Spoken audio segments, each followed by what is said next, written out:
तो हाँ, मैं उसी टॉपिक की बात कर रही हूँ, ल्यूकोरिया यानी वाइट डिस्चार्ज में सफ़ेद पानी भी कहते हैं, योनि से स्राव होता है। तो आप लोग के मन में ये सवाल आ रहा होगा कि क्या ये सामान्य है, क्या इसके पीछे कोई रीज़न तो नहीं है, कोई गंभीर बीमारी की समस्या तो नहीं है, फिर ये ल्यूकोरिया डिस्चार्ज होता क्यों है? हर एक महिला इससे गुजरती ज़रूर है। प्रेगनेंसी के दौरान या फिर कोई संभोग के दौरान भी उत्तेजित हो जाते हैं, तभी भी। कैसे हैं आप लोग? आशा करती हूँ सब स्वस्थ होंगे। तो आज हम लोग स्टार्ट करते हैं एक ऐसा टॉपिक जो हर एक महिला अपने जीवन में कभी ना कभी उससे ग्रसित हुई रहती है। तो हाँ, मैं उसी टॉपिक की बात कर रही हूँ, ल्यूकोरिया यानी वाइट डिस्चार्ज, जिसे लेमन लैंग्वेज में सफ़ेद पानी भी कहते हैं, जो कि योनि से स्राव होता है।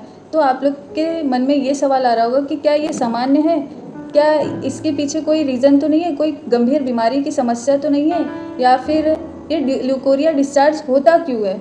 तो हम लोग एक एक करके सारे सवालों का जवाब आज देखिए। जान लेते हैं कि ल्यूकोरिया होता क्या है। वाइट डिस्चार्ज और योनि से स्राव होने वाला एक द्रव पदार्थ जो कि सामान्य होता है, शरीर का एक तरीका होता है अपने आप को साफ सुथरा रखने के लिए। तो ये सीधे सपाट तरीके से समझ लेते हैं कि ये बहुत ही सामान्य होता है, हर एक महिला इससे गुजरती ज़रूर है। तो ये किस किस कंडीशन में होता है ये भी जान लेते हैं, जैसे कि ओव्यूलेशन के टाइम पे, प्रेगनेंसी के दौरान या फिर कोई संभोग के दौरान भी उत्तेजित हो जाते हैं, तभी भी वाइट डिस्चार्ज होता है। जो ओव्यूलेशन के दौरान जो हमें हमारे शरीर में जो योनि स्राव होता है, वो हमारे शरीर को संकेत देता है कि अब जो 14 डेज़ का चक्र है वो कंप्लीट हो चुका है और प्रेगनेंसी कंसीव करने के लिए वो तैयार हो चुकी है हमारा शरीर।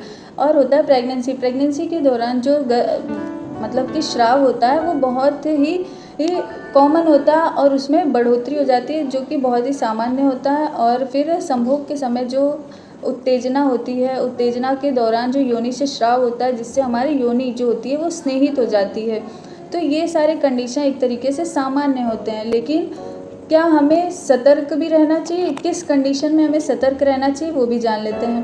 क्योंकि हम लोग ने पहले डिस्कस किया कि वैसे तो सामान्य है, लेकिन अगर किसी के डिस्चार्ज में असहजता हो, जैसे कि उसके गंध में सड़ी हुई मछली के गंदे से स्मेल आती हो, तो वो एक तरीके से समझ जाना चाहिए कि यह बैक्टीरियल वजाइनोसिस के इन्फेक्शन का कॉज कर रहा है। और अगर कोई महिला के योनि में उसे जलन या फिर रेडनेस या ईचिंग बहुत ज़्यादा होती हो, तो यह इस इन्फेक्शन के कारण होता है। यदि किसी महिला के डिस्चार्ज में रंग का परिवर्तन होता है, जैसे पीला, हरा, भूरे रंग का डिस्चार्ज होता है, तो वो एक तरीके से संक्रमण या किसी गंभीर समस्या से ग्रसित हैं। तो हमें अगर किसी भी प्रकार की असहजता महसूस होती है तो अपने नज़दीकी चिकित्सक से तुरंत संपर्क करें और उनसे अपनी परेशानी बताएं और उससे चिकित्सा करवाएं। तो अब हम लोग जान लेते हैं कि क्या करना चाहिए इस कंडीशन में। देखिए, हमें अपने स्वास्थ्य पे बेहद ध्यान देना चाहिए, हमें हाइजीन मेंटेन करना चाहिए, साफ़ सुथरा रखना चाहिए अपने शरीर को। तो हमें साफ़ सुथरा रखने के लिए गंध रहित जो साबुन होता है उससे अपने योनि को धुलना चाहिए, साफ़ रखना चाहिए। सिंथेटिक कपड़ों से दूर रहना चाहिए। कॉटन के कपड़े जो होते हैं वो हमारे शरीर को सहजता प्रदान करते हैं, जिससे एक त्वचा को सांस लेने में भी आसानी होती है और वो कोई डिफ़िकल्टी कॉज नहीं करता है।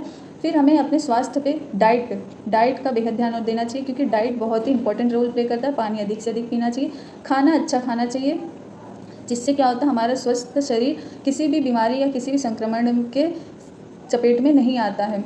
इस वीडियो से उपयोगी जानकारी मिली हो तो आप लोग इस वीडियो को शेयर करें, लाइक करें और सब्सक्राइब करना बिल्कुल ना भूलें।